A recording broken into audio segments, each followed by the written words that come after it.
So when a superstar comedian, MC, television host like Tumi Morake says, well-behaved women seldom make history, I think we can believe it, and I think we can understand her wry smile. Well, she's recently helped to spread her word, her words of inspiration, something that she heard from her mother that set her life alight. We were there to cover the launch of what sounds like the most incredible new book.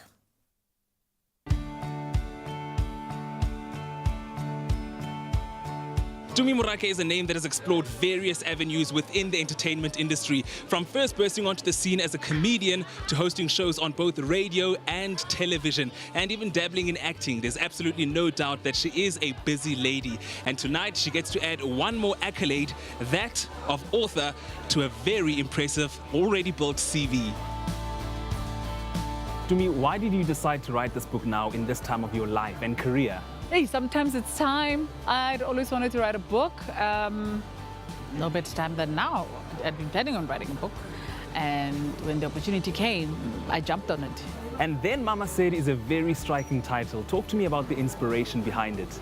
So what inspired it is my mother was not a conventional mom in many ways. Like her honesty with me, her bluntness with me just resonates even now after she's passed. And I also find myself quoting her a lot, which I think a lot of people can relate to, where you start sounding like your mother, you start sounding like your father. I must ask you, what did you find most challenging about the writing process?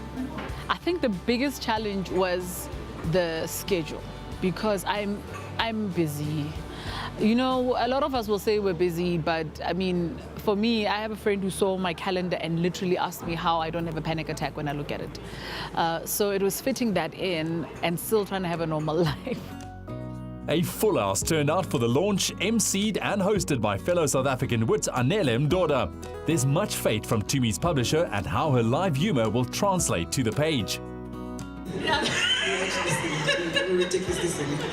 I've chosen not to make myself exclusive. So no matter how big I get, no matter if I get the big American deal, I'm still going to make sure I'm one of the people. I'm still going to make sure that someone who sweeps the floor is not uncomfortable to come up to me and hug me. I'm going to make sure that the average person in the street, that schoolgirl with the snotty nose, will still come and want to shake my hand and force their mother to fetch their phone, which doesn't actually have a camera, to take a picture. I'm like, this is awkward. Am I going to SMS you the photo?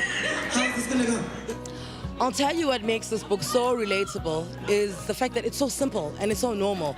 I mean, Tumi's been well known for the longest time. She's been running comedy stages. She's been on TV. She acts, she writes, you know Tumi Morake, yet the book is so normal.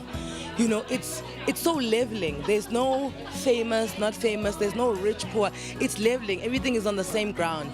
And with this, it just almost slows time down and says, hey, you're a person. You're normal. How do you feel? Tumi is an incredible stand-up performer and entertainer because of what she brings to the party. It's not just the superficial layer that many performers can bring. She brings something so much deeper, and she brings a power that so many women in South Africa can really, really learn from in terms of how to unleash. Gosh, man, I think, look, it's a book about a woman who, you know, fought for something she wanted. And was surrounded by people that loved her, and the positivity of those people is what has driven her and has made her what she is today. You know, she's a powerhouse and she's so multifaceted. That's what I love about her. And she's brave and she's daring.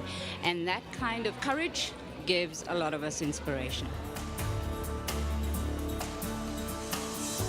How do you feel having everyone here tonight celebrating your new baby? I really don't know how to feel. I honestly don't know how to feel. This reminds me of the first time I had a one-man show, and I remember my anxiety the day before being, why would people spend that amount of money just to see me? And that was the big anxiety, and then I filled the room 2 days in a row. So I think for this one, it's that thing of, are they gonna come? Or are they saying they're coming so that it looks nice on social media and to make me feel good? And what am I going to say to these people? Because I know how much I've said in the book. What do you want people to take away, and how do you want them to feel when they read this book? I want them to feel like their dreams are worth pursuing. I want them to feel like they mustn't be afraid to be derailed and look forward to the journey of getting back on track. Some guests were 30 pages in by the time Tumi signed their copy. Mixed with the wisdom in these pages is the voice of a woman unafraid to say her piece, and it's available in store now. Writing a book is definitely no small feat, and it's so nice to see so many of our local stars taking ownership of their own stories and taking the leap of faith to do it. On that note, or rather on that letter, here's to some happy bedtime reading.